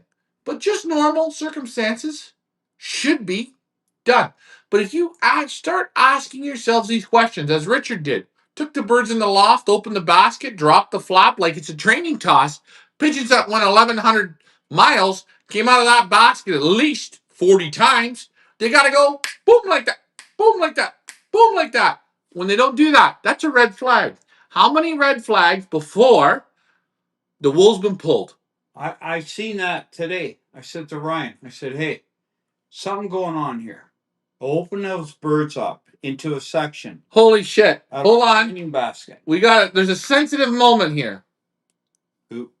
And I'm going to say hi to him. I like this guy. I always liked him. Rosedale Lofts. I haven't seen him in a while. Twist and pull. What? Rosedale Lofts. Hi. I haven't seen you in a while. Mike Green. How's it going, Mike? Instead of improving their breeding lofts, because everyone has lots of blindness. But, and I will say, I think, I talked to a guy, he showed up, he had great results he had two brothers that topped the combine twice from Sonia Vandermellen. Right. Very good. He's telling me about pigeons he's had for 3 or 4 years. He's left the same pairs together and they're breeding nothing. Okay? I think that the fella, two cocks in a nest. Two cocks in a nest. Now, hold on. He says, I bought some other birds, but they don't do nothing. But I've left the pairs together. The pairs don't want to switch. I have a hard time. Listen. Your breeding window's that big in a year. When breeding's over, take your pairs. You have all season to repair them good. Learn how to repair your pairs. Pair your pairs up in the off season. Don't wait till it's breeding season. Pair them up in the off season. I don't want to put that red cock back to that blue hen this year. I want to put the red cock to the pied hen. Well, he keeps going back to that hen. You got to adjust it. You got to adjust it. And I hear him. You're getting no results, but you're leaving the same pairs together. God, it don't work. It don't work. But you got to switch. If you don't switch, you're just going to spin your wheels. Anyways, Mike Green or Rosedale says people keep too many birds, especially in Ontario. I think people keep too many birds in general. He's 100% right. I believe it. I change my mates every year, never repair. Now, I don't know if I agree 100%. I think if you find a pair that really clicks, leave them. But 99%, I say JD is right. Pairs should be repaired. I think fresh blood should be brought in. And I think you should always be removing pigeons that aren't producing at the top. And you're always bringing in something better. You think about it. To get into your breeding loft, the bird that you're bringing in has to be better than the bird you're taking out. Got to be better. Got to be at the top level. Got to be at the or has to be as good as the birds that you have at the top. That's what you're bringing in. Don't make an extra box. Don't make an extra box. That's right. Hey, if you have 10 boxes, man, and you have 10 pairs of pigeons, you don't have 10 good pairs. But don't go and get, oh, I'll put 11 pairs. No, I'll put 12 pairs. Hey, you know what? I went over to see JD. Oh, he got a pair of real nice reds he didn't want to kill. I took them. He's got good birds. I took them. He wanted to kill them, but I took them. Now I'm going to pair them. All you're doing is shit. I'd say to whoever it was, real nice pair of reds. I really liked them. I took them into my loft, put them in a corner. Soon I stopped looking at them. I knocked them off. And I only looked at them just because I liked them. And you know what? The rest, soon I stopped looking at them. I didn't really look at them. I just knocked them off. And that's what I say with racing pigeon guys. I think sometimes a racing pigeon guy, he needs to have some nice droppers or maybe some rollers, something to have a little bit of kid fun. Because, as Rosedale says, $1,000 birds means nothing. I'll tell you. I don't know a lot of guys that'll kill $1,000 pigeon. Because when you spend $1,000 and they go, that pile of shit didn't breed me nothing, I'm gonna sell it. And this is how this all happens. This is how this world of bad pigeons. There's great pigeons, but there's a lot of pigeons that, hey, I spent $1,000. I'm gonna throw it up on iPigeon. Shit, someone paid me $800. Now they're gonna try it. Then you see 2 years down the road, that pigeon's back up $600. Wait, then 3 years down the road, pigeon's back up $700. Then another 2 years down the road, the pigeon's $200. The pigeon's lived its whole life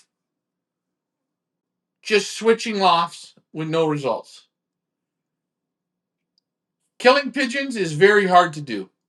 It's the worst. And especially when you spend money on them.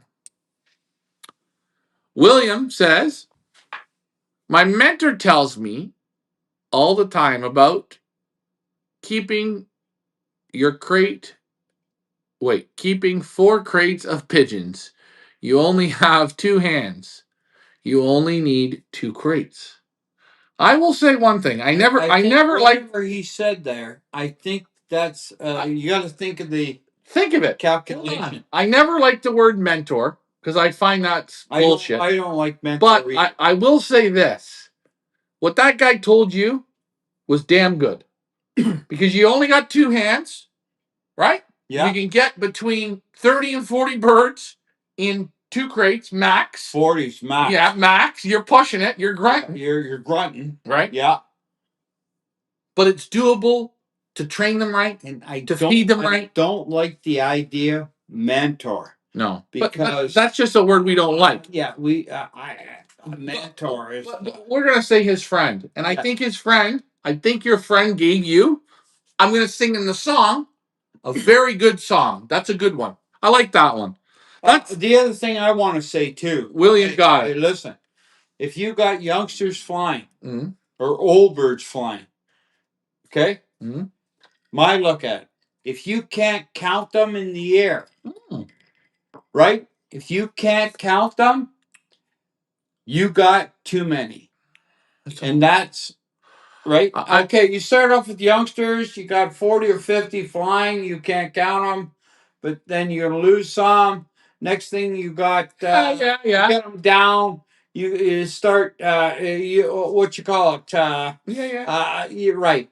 If you can't count them when they're flying, then I think it's almost like the fellow said. 2 baskets. 2 baskets. Yeah. It's 15 birds in a basket. Yeah. That's it. Yeah. 15 or 20. That's all it's going to be. Wait. If I have 3 baskets, You can't carry them. I can't carry them. I think the man's that's a good saying. I'm going to say And the other thing, when excuse me, I find when you fly your youngsters Yeah. or your old birds, and as they're flying, you count them. Whatever, 2, 4, 2, 4, 16, whatever. Very good for your mind. Okay, I like that one. So that was a good one. That's one of the best. That's one of the best. I think that's a good, and that's the other strategy is I have like so many boxes, box perches for youngsters, so many breeding boxes. That's it. I don't put another box up in the corner. Just you know what I mean. JD says the number one rule is never get attached. Just a $6,500 bird in the bin. Don't breed anything. Yes, you're not. The problem is you're not supposed to get attached. But what happens is when you buy a $6,500 pigeon. I mean, JD, you're a bit different. But to a guy that's getting into that water, when you spend that kind of money, there's an adrenaline there. And you think that pigeon's going to breed you gold. And you know what? It can. It might skip a generation. Maybe. I don't know. I don't know. Okay, hold on. And if the guy that spends the money, I know people that spend lots of money and they can't get the pigeons to win. And I say it's not because you don't have the pigeons. It's because you just don't have it. You're not a pigeon racer. You're a pigeon keeper. You're a pigeon collector. You're not going to get that result out. And if you're sending these birds to one-off races, you got a good chance. Okay, sure. But again, it's lotteries. It's lotteries on what is the guy doing? Is the guy already got the race figured out? You know? spoke about Oscar DeVries. Oscar, tonight we're giving you a plug. He took in so many birds. He's down to so many birds. He's probably doing it right. Now, how many birds, again, we spoke, they came in the first round. They came in the second round. He got the third round. Think about it. He's got to deal with I know 3 rounds or 4 rounds. He got all the same birds as Andy did. They all came at the same time. They all came from the same breeders. They all did. Yeah. And the fat man, he come out scot-free. And the guy that can fly circles around him, Oscar DeVries, I'm giving him credit. You know what? He's saying to himself, honey, we should have just taken him to fucking grandma's. And I tell you, he should have taken him to grandma's. Because it don't make sense to me. He can outfly the guy. And you know what?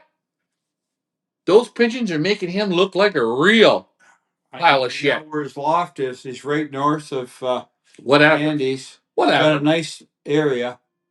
I think the guy's a cheater. I've seen him. I know he's done it. Cheating stuff. But I know on this one here, I'm watching it. The Titanic is sinking bad.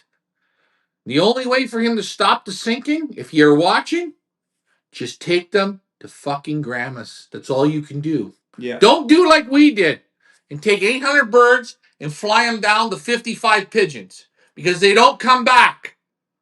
They don't come back because they can't handle the truth. I'm giving these guys a schooling, on how to do it. Like, share, and subscribe. That's why this is the best pigeon show in the fucking world. Why? We think outside the box. You might not like what we say, and it might hurt your feelings. Hey. But the truth is going to hurt. Hold on. William with our comment of the night. Guys, remember one thing. William Wallace, he only had 2 fucking hands, so he could only have 2 weapons. He didn't have 3 hands, so he couldn't have 3 weapons. William Fitzgerald says, "What hit me like a brick wall this racing season when I look in the pen and notice 60 birds at the feeder and struggling to eat comfortably. It's literally hit me hard. Uh, and that's a 4-foot feeder. Yeah, that's another way. You know, feeders. 60 birds. No, he said he noticed he had a 4-foot feeder and the birds couldn't eat in a 4-foot feeder, 60 That's what he's birds. saying. Yeah, he had too many birds, is what he was saying. Mm. I will say something. If you have I say put another feeder right there. no, I'm gonna say, you guys use those long feeders. You guys use them. I want you to take them, okay? And I want you to make a fire. And I want you to burn them. Number one, they got the points. The birds smash themselves. That's not comfortable. And actually, if you want to know what it feels like, get yourself pissed. Go into your loft and trip and fall and hit the feeder. Go ahead and hit it. You're going to feel what a pigeon feels like when he gets thrown off his perch and he hits the feeder. My birds. Hold on. My birds. I don't have a feeder. Okay. If you got graded floors, you build a sheet of plywood with a rim about that high. Feed the birds in on the plywood. If you have a graded floor, that way all the pigeons can get in and the pigeons can fight. It's like you can get your hands in there. Yeah. You can sit there. You can sit inside of it. Yeah. You get more comfortable. If you have graded floors, 100% like you said. I don't like feeders. I like the floor. I feed on the floor. In the floor, I have dry litter, so I just feed on the floor. That's it. Done.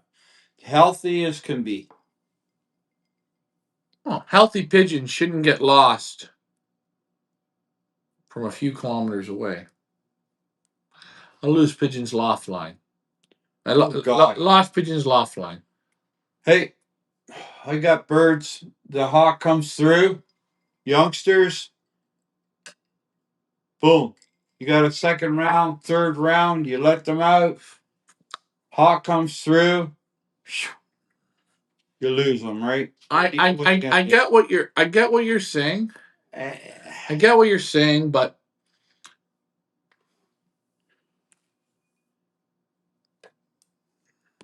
hey, sometimes hey, you took a cockbird. You took a cockbird that flew 500 miles. What was it? 3 times? 2 or 3 times? Ivan? Mm-hmm.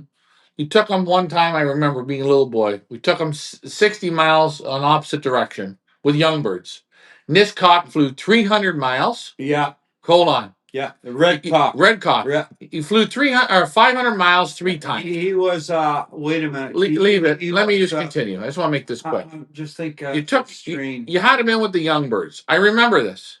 You took years ago. You took 45 young birds there. Yeah. You let them all out and Ivan was in there. Yeah. You lost everything. Yeah. Except for 8 pigeons. Hold on. The magical pigeon you lost was Ivan. Yeah. Couldn't have lost him. He did 500 miles 3 times. Gone with all the rest. Yeah, he was. And you turn around and have a great season, though, with those pigeons. Those 8 pigeons that were left. Yeah. But what we're saying is, Cayman, I get it. You never know when you're going to lose them. You don't know why you lose them. You don't know. They get in the groove. They get the wrong spot. They're not focused. Hey, whatever. They're sick. I don't know. He was. I couldn't believe that. He was a nice red checker cock. Red checker cock. You are different. Someone said I'm different. Oh, sure, I'm different. That's why you tune into this shit, because I'm different, Alex. Secondhand Baker's trays, 750 times 500. Perfect. What is this? Secondhand Baker's tray. 750 MX times 500. Perfect. Okay, I don't know. You're going to have to tell me that one on the trip. See you in a couple of weeks. JD says, anything can happen once you open the basket. Hey, this is another thing. This is another thing I am going to say. You'll off fly them when you're flying your own birds. You'll off fly them. You watch them. Say, okay, they're ready to train. You think they're ready to train? Okay, so you train them. You open the basket. They come home. They don't come home. You only answer to yourself. When you're running a one-loft race, you got pressure. The loft line, are they loft line good enough? Nah, not good enough. Oh, yeah, maybe just good enough. Maybe, yeah, okay, good. Put all these birds in a basket. You take them 2 miles, 5 miles, 10 miles, 20, whatever you take them. You open that basket. They're not your pigeons. They're their pigeons. But you're playing the instrument. And you know what? You know what? Sometimes they humble you real quick. They say to you, sorry, bud, I did it. I took one loft pigeons and beat combine birds. I did it. The big 400. Dan Horner, you wouldn't let me fly it? Well, Dan, you're a window licker. We'll get to your video that you did a few weeks ago next week. That's for next week. We got a special video for you for next week for Dan Horner. I give him time to prep. But I'll say, I've taken one loft birds and beaten combine birds. Had one loft birds fly in a combine that we didn't get scored with, but we were right at the top. I've had one loft birds that have completely blown off the map. I baked it every single way. Do you want to know what? I will say, out of all the one loft races, there's only one fucker who stands up and says when he did good or when he fucked up. That's me. That's me. I do it, and I'm being honest on that. Do you think anytime we take a pigeon out, we want to lose them? Do you think I take the pigeons out to lose them? And I would never take pigeons out, never, that I wouldn't take my own out. And I think that's a one loft race that I want to fly in. But I will be honest, I will say that's not the race for any of you. If it's your own birds that you raised here, Yeah. or birds that you took in for one loft race, okay? Mm-hmm. Let's start off with your own birds. If you let them out for a toss, soon you let them off,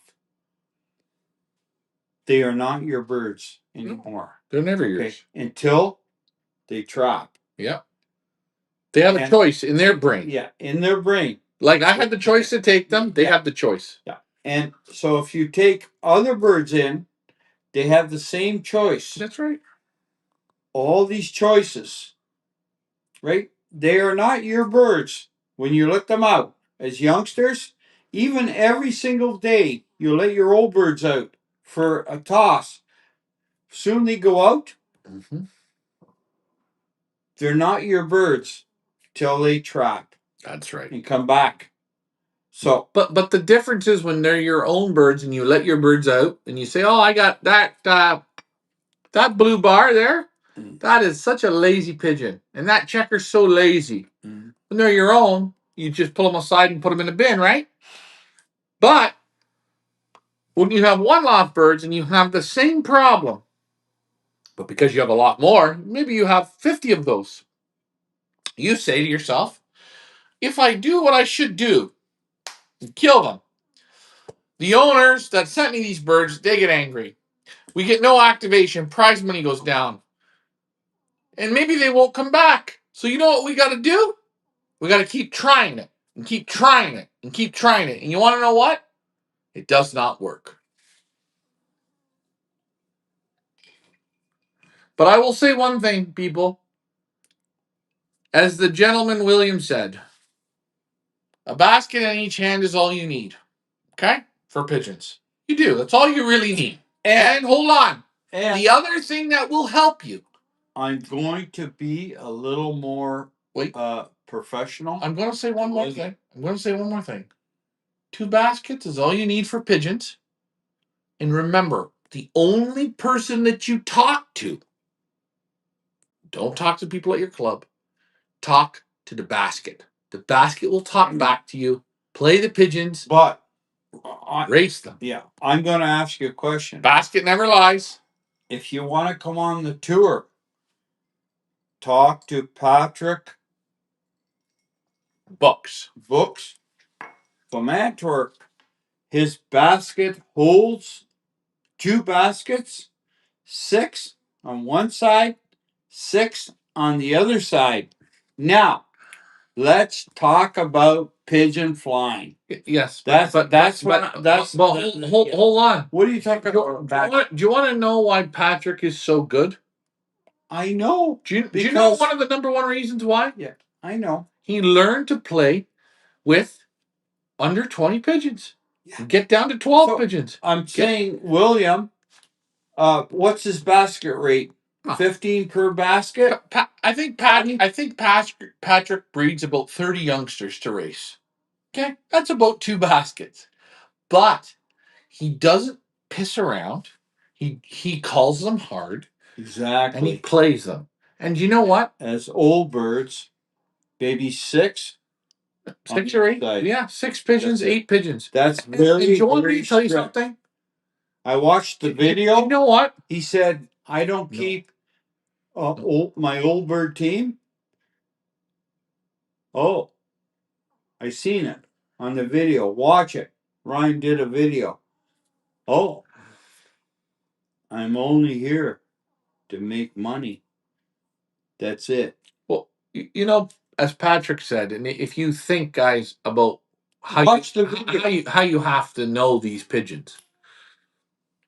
You have 1 or 2 kids, and you know, you know that Gary doesn't eat vegetables, and your daughter Stephanie, she doesn't like root beer, and you know the things about your kids.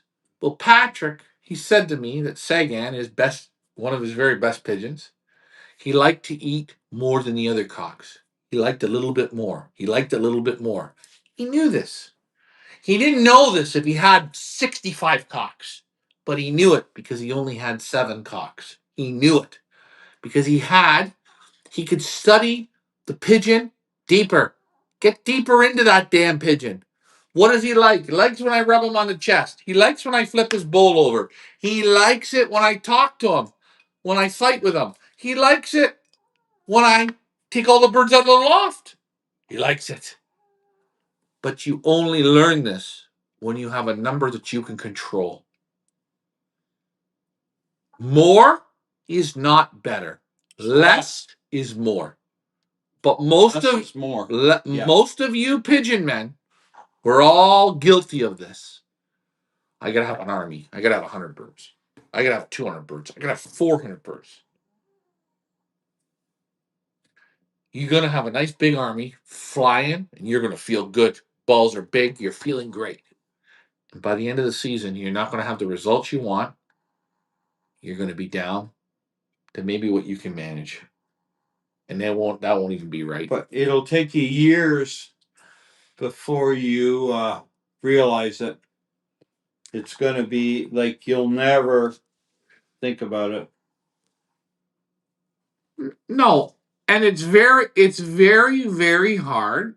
It's very hard to say I'm going to go and I'm going to handle 30 young birds, and I'm going to work them. And if there's a couple I don't like or a couple get sick, I kill them. And I only got 10. I got 10 left after law flying and sickness, and I got 10. It's easy to quit. At that point, that's when you focus harder. You put the same work in, and guess what? Those pigeons will show you a lot more. I heard a lot of people saying, oh, I can't fly this year. Oh, I only have 16. Oh, really? Yeah, I don't know. I don't know why. Well, everything is about numbers. It's the same thing in a one-off race. Could you imagine, honestly, just having a one-off race with 50 pigeons at $5,000 entry per pigeon? And the loft manager, he makes his money, and they train hard, and they fly 9 races. He can single toss them, he can double toss them, he can put the work into the pigeons. Well, boy, That's real. To me, that's something I'm interested in. You know what? If someone wants to put a one-off race together and do that, I'll be their first entrant. $5,000 entry for one pigeon.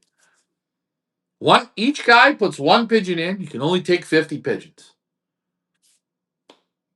8 to 10 race series. I want to see single tosses, double tosses. I want to see them trained 100 times. I want to see them do 9 races. I like the number 9. I'm good with 9 and anything over that. Let's see it. You know what? I only want to pay out on average speed pigeons, the best ace pigeons, the top 3 out of 50. There you go.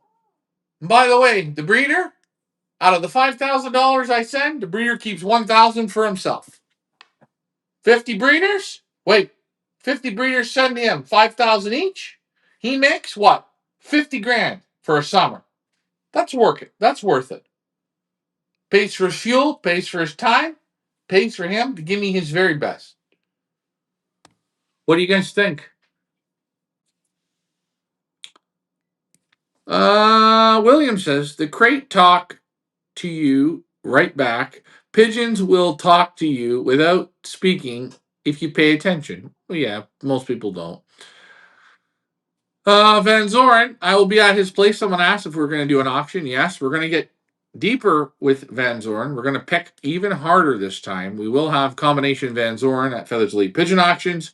Auction season is going to start up in about 2 weeks. I have to go to Belgium, select pigeons, start selecting, start photographing, and let the good times roll. That'll be good. Anyways, I'd rather have 10 of my very best than 30 mediocre. This show was good tonight. I think we were all over. Again, big credit to Oscar DeVries. I think he's done something. Doing something. And the Peach Classic there, the Cotton Classic. I don't know why people are getting so down on that. Next time you'll see us, we'll be in Belgium. Ricky will be here. I'll be in Belgium. It's the Monday Night Family Show. I think we will post up a... I'm going to ask Leah to post up a thing that you guys pick the time. I'd like to do it at 6 would be nice. But I don't want to screw everybody up. Anyways, you guys made the show great. That's what works. Like, share, and subscribe. I'm Rick. No, I'm Ryan. Yeah. You look like me. No, I don't look like you at all. Thanks, folks. You know what? Have a good I'm gonna night. still kick your ass. Hey, wait. Good luck at the Worlds, eh? Thank you. Thank you. You know, The I'm getting world- close. The Worlds Thank are you. close. Yeah. Hey, guys, and by the way, watch out, eh? They're always pulling the wool over your eyes. Like, share, and subscribe. Bye for now. See you next week. Take care. And I'll see you on Wednesday when I might see you guys in Germany. I'm going to be there. Oh, and remember, the awards apply. Bye for now.